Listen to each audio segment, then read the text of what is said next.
Olá, querida, tudo bem? Acho que você tá me vendo, né? Tá bem escuro, mas eu preferi fazer esse método porque eu nem tô tudo acabado aqui, né? Você deleta esse vídeo depois que você assistir. Mas eu fiz foto bonita, eu tô viajando. Meu marido tá de férias, a gente foi passar uns dias com direito ao luxo. Porque acho que é mais fácil de explicar o que eu pensei, tá? Então, vamos lá. Pra gente, só tem 12 minutos, esse vídeo não vai ficar maior que 12 minutos, acho que 14. Primeira coisa, salva o seu arquivo não como relatório de pesquisa, porque ele já saiu do lugar de relatório e é o trabalho de conclusão de curso. Então coloca TCC, curiosidade de inglês, algum nome mais oficial pra gente mandar pra banca, tá? Ontem que comecei a corrigir ele, meu computador pra melhorar deu pau. E aí eu tava usando o computador do meu marido. Então muitas indicações aparecem como Thiago, tá? Não é que eu sou transexual. Não teria problema nenhum em ser também. Mas é porque eu tô usando o computador dele, tá? Então aqui eu falo de salvar o artigo. Espero que sua cachorrinha esteja bem, tá? Tô vendo a captura aqui no fundo. Essa parte de formatação aqui, eu não consegui arrumar ontem, que tava com o computador dele. Hoje eu voltei com o meu, que eu pedi pro moço arrumar pra mim, mas eu não tinha arrumado. Mas é isso que se arruma, tá? Formatação de boa. Isso aqui tá tudo torto. A Alessandra eu coloquei escola de aplicação, FEUSP, que é a faculdade de educação da USP, e a Unicamp, porque ela fez uma mestrado na Unicamp. Mas aí você vê como tá melhor. Agradecimento muito fofinha, como sempre. E eu sugiro aqui, você incluir um agradecimento simples à banca, né? Ao professor Tarcísio e ao professor Alessandra, pela leitura atenta e pelas sugestões ao trabalho. E a escola, né? Que foi o lugar institucional que abriu você para fazer a pesquisa. Aos professores, para responder os questionários, cai bem fazer esse agradecimento, tá bom? Mas também, lembrando, o trabalho é seu.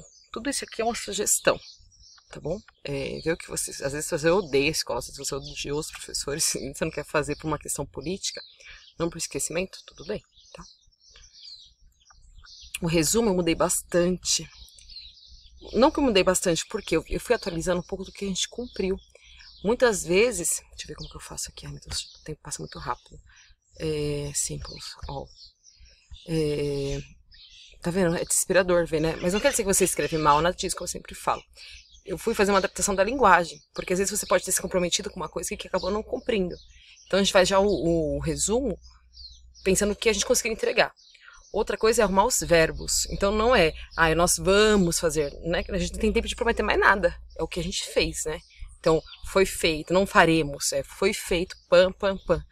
Né? Então teve essa mudança. Em alguns momentos eu viajo, né? Então, eu não fiz revisão da revisão.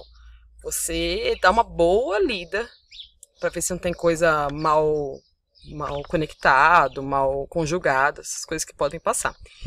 Parte em inglês não tem a mínima condição, porque eu não sei nada de inglês, sou péssimo, eu detesto.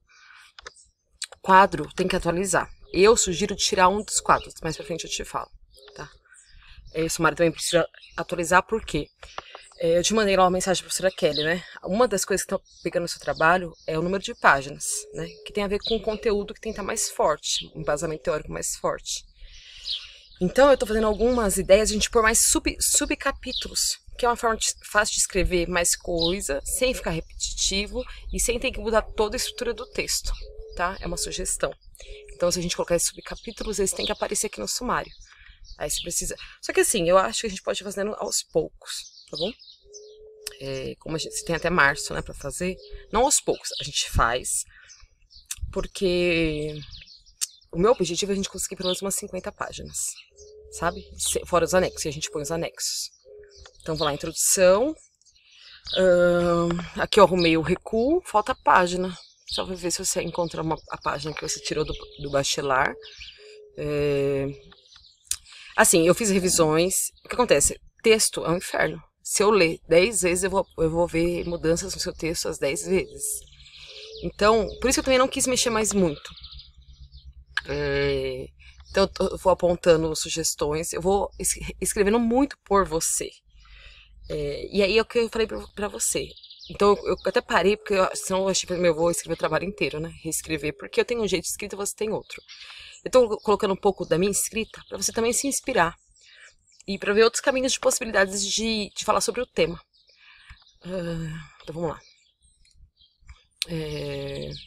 Como é o ensino por investigação, é muito legal que o seu trabalho tenha perguntas, né? Porque o ensino por investigação, ele parte dessa ideia de que a pergunta é um ponto muito importante do ensino. A gente não começa com respostas prontas. A gente se pauta em perguntas que vão ser investigadas e dialogadas e debatidas com as crianças, né? E depois o professor, de alguma forma, dá um fechamento, uma formalização ao conteúdo. Então, se na sua escrita tiver pergunta, já é muito interessante. Aí eu comecei, essa aqui é uma super viagem, ver se faz sentido, que você quer mudar, porque o que acontece? Acho que o seu tema principal era a construção do conhecimento. É complicado porque, principalmente pra gente que é da área da educação, da infância, como é da Alessandra, construção de conhecimento já dá um ar da teoria piagetiana de construtivismo. Então a gente tem que tomar muito cuidado. Acho que se o subtítulo a gente faz pergunta, a gente está muito mais embasada no ensino por investigação e sai um pouco dessa ideia também quase romântica sobre infância, de que as crianças estão sempre sedentas por saber. Então eu quis fazer uma introdução situando a infância como um momento do desenvolvimento humano. Enfim, vê se faz sentido para você, tá bom? O que eu acho? Como a crítica maior que a fundação teórica está frágil, a gente precisava primeiro explicar para quem está lendo o trabalho o que é o ensino por investigação. Quase ninguém sabe, né? Como a gente pode ver lá um pouco das pesquisas das professoras. Então eu tentei recortar e colar coisas do seu trabalho que falavam sobre... Porque começava falando do seu trabalho muito do papel do professor no ensino por investigação, sem primeiro conceituar o que ele era, o que ele é. Então assim, em linhas gerais eu fiz algumas mudanças. Não cheguei a ler tudo, porque eu não tive fôlego. Mas, assim, o que eu acho? Esse artigo... Deixa eu ver se ele tá aqui na minha área de trabalho. WhatsApp. Não é aqui. Ó, 1000 trabalhos abertos, talvez tenha. Porque a vida de professor não é fácil. Bolsonaro sendo pisado. Gregory não quer falar com ele. Aqui, ó. Que artigo que é? Esse artigo... Ele, você não precisa ler todo ele, mas ele é a base do que é o ensino por investigação. Quanto mais você conseguir... porque assim, o argumento é muito frágil ainda sobre o que é o ensino por investigação. Seria muito legal se você conseguisse colocar os passos para o ensino por investigação que ele tem, ou pelo menos inserir esse quadro, que eu acho que ele é muito bacana de se colocar. Que é quais são as mudanças que é de um ensino que o ensino por investigação traz para o currículo, né? Então, por exemplo, menor ênfase no professor como transmissor de conhecimentos, que a gente tem falado isso no trabalho, maior ênfase no professor como guia e facilitador da aprendizagem. Então, já dá umas páginas, e aí você pode embaixo analisar esse quadro, tá? E tudo mais que você conseguir tirar desse artigo para incluir nesse o que é ensino por investigação, bárbaro, tá? Então já tá aqui, ó, no próprio texto. Aí aqui tem um texto da Lúcia Saceron, que aí poderia ser um outro subcapítulo, como alfabetizar cientificamente. E aí, tudo isso que eu coloquei aqui, pelo amor de Deus, é tudo que eu recortei e colei do artigo da Lúcia. Qual a minha ideia? De ajudar a ler menos para poder escrever. O que a gente fala é fazer uma paráfrase. Não sei se você já estudou isso. Você pode pegar todo esse conteúdo que está aqui, você não vai escrever igual, porque isso aí seria plágio, roubo intelectual. Mas você pode escrever com as suas palavras o que está escrito aqui, usando algumas citações, tá bom? Pra gente fazer um outro subcapítulo, para deixar ele o caldo mais grosso desse angu. Então tudo que está aqui você não pode manter, porque isso aqui, desse capítulo em específico, nada disso é meu. O que for meu você pode manter. O que for da Lúcia não, tá? Que entra como plágio. Qualquer um da banca que jogue na internet vai achar esse trecho fácil. Então você lê e vê o que você pode tirar para pôr, porque ao ter uma metodologia do ensino por investigação, a gente pretende, e muitas vezes é o caminho, alfabetiza os alunos cientificamente, né? Proceder dessa alfabetização científica. Aí eu criei, com grande parte do seu texto, um capítulo que ele vem depois, que é o papel do professor, tá? Para esse ponto, tem outro artigo da Lúcia, porque você vai usar muito a Lúcia, Ana Maria Pessoa de Carvalho, porque elas são as referências sobre ensino por investigação, especialmente para as crianças. Tô com medo do tempo. E aí você vai achar esse artigo. Professor, eu preciso ler todo, socorro. Não, mas dá uma olhada nos quadros que ela faz. A Lúcia, ela é fantástica, ela é muito física, ela é muito prática e ela é muito didática. Então, assim, deixa eu ver, cadê ele? Deixei aberto pra te mostrar.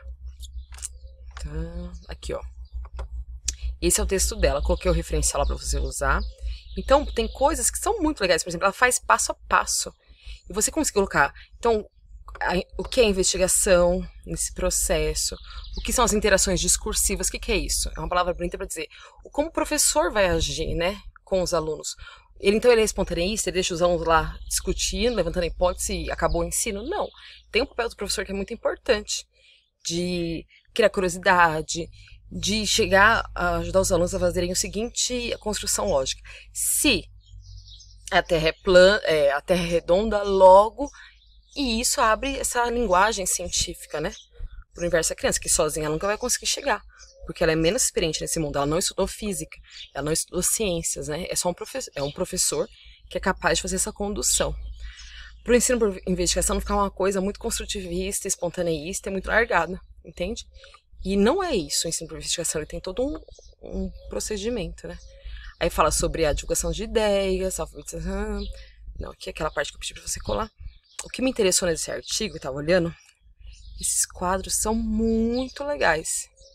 Avaliação das ideias, ó, avaliação de um problema, atividade experimental. Aí ela usa, por exemplo, falas de... E aí eu acho que a gente pode fazer mais ou menos isso na análise das... Se der, né?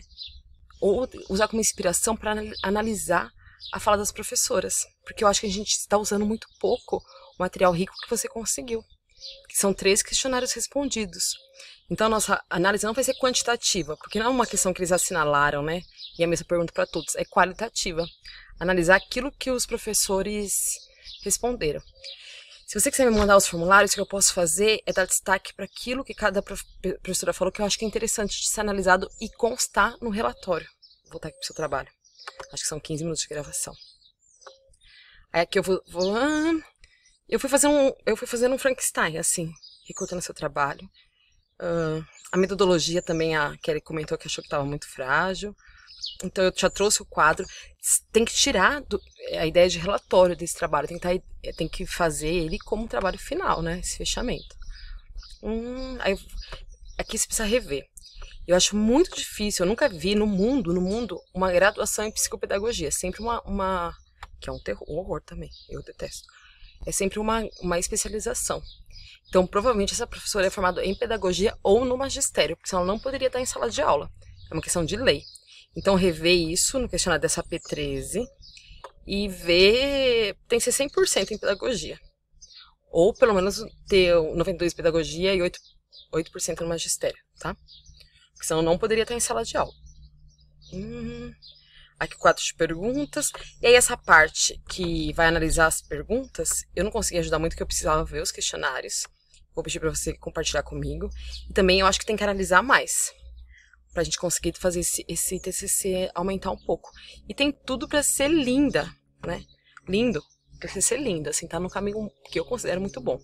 Então, o que eu acho? Transcreve frase de professor, coloca aqui como tá, sabe? Cita, né, a fala do professor tal como ela tá. Eu sei que não é pouca coisa, mas você tem tempo.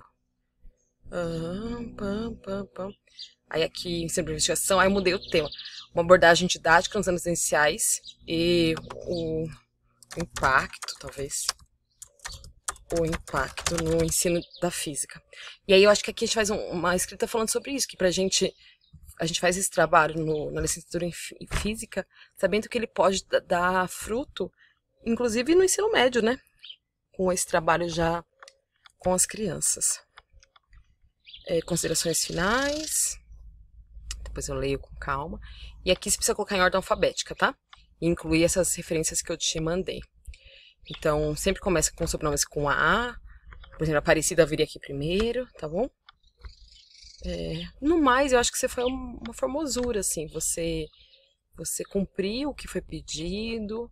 Aqui você arruma, ó. Essa aqui tá com outra fonte. Então, dá essa arrumada na formatação.